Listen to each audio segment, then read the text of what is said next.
Welcome to the summary of Choose Your Enemies Wisely.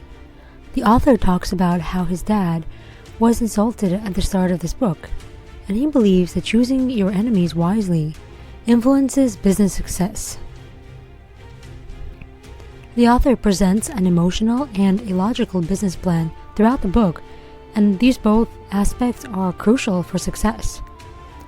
People either have a breakthrough or a breakdown when they're pushed to their limits. Can you think of a time when you were under a lot of pressure and you had a big breakthrough? The author stopped all bad habits thanks to God, as he says, and read all books on sales and business. He has hired thousands of coaches and has made it in business. Larry, one person mentioned in the book, was logical, while Ernie was emotional. There are two types of business people, according to the book, logical and emotional.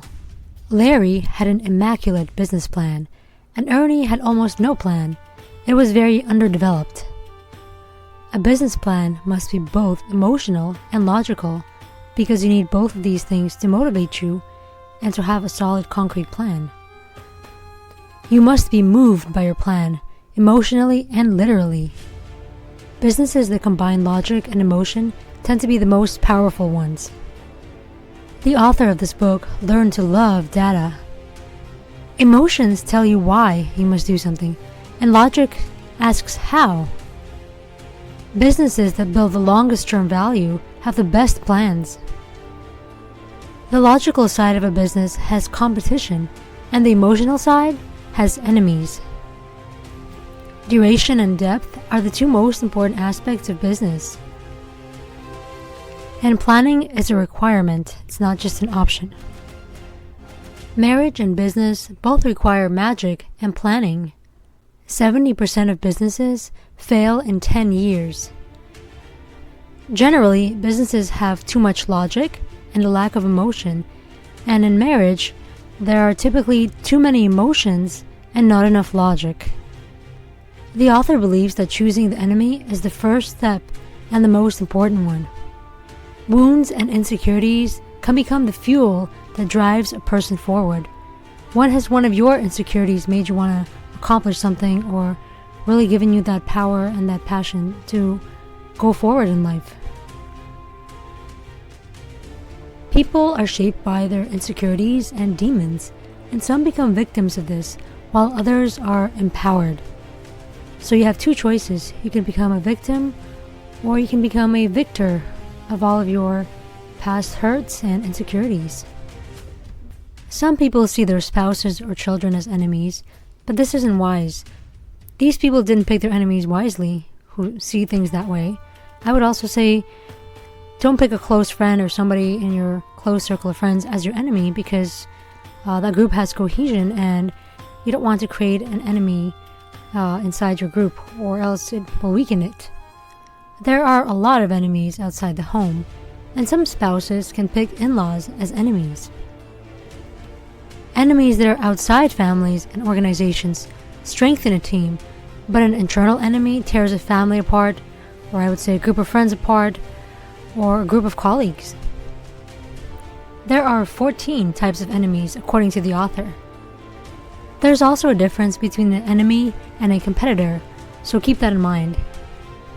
Leaders need to know what moves people, what really drives them forward and gives them that passion and that competitive spirit.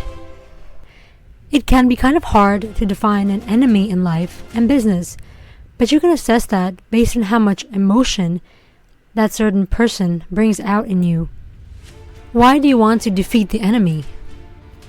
How will you reward yourself once you defeat it?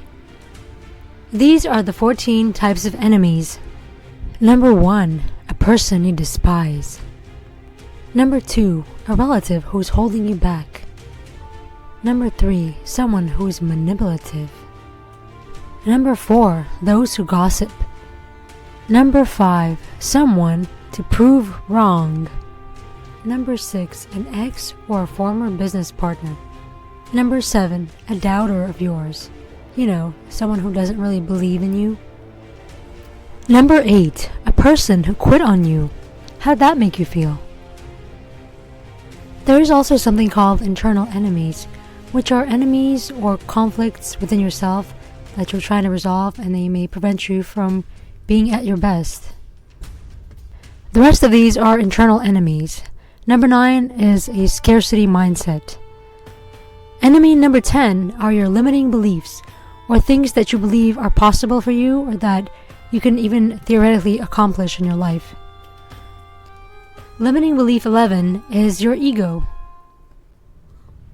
Number 12 is contentment or mediocrity, and this is the belief that you have enough even though you know that you are meant for more and you could feel that you are meant for more. Sometimes contentment is a good thing, but not when you know in your heart that you can actually do better. Number 13, fear of success. And finally, enemy 14 are people who are ahead of you because they have a bigger vision for life and are more accomplished. Think about what really moves you in life and what motivates you. Most people are more motivated by pain than by pleasure. In other words, they seek to avoid pain, and that's usually their primary drive.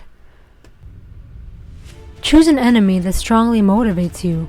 You can pick one of the 14 enemies listed in the book, but whatever you do, choose your enemy wisely. In my own life, I don't like to label anyone as an enemy because I think everyone has potential to improve, but I do fight against internal enemies. Thank you for watching. Now go out there and be stronger than your enemy, whether internal or external.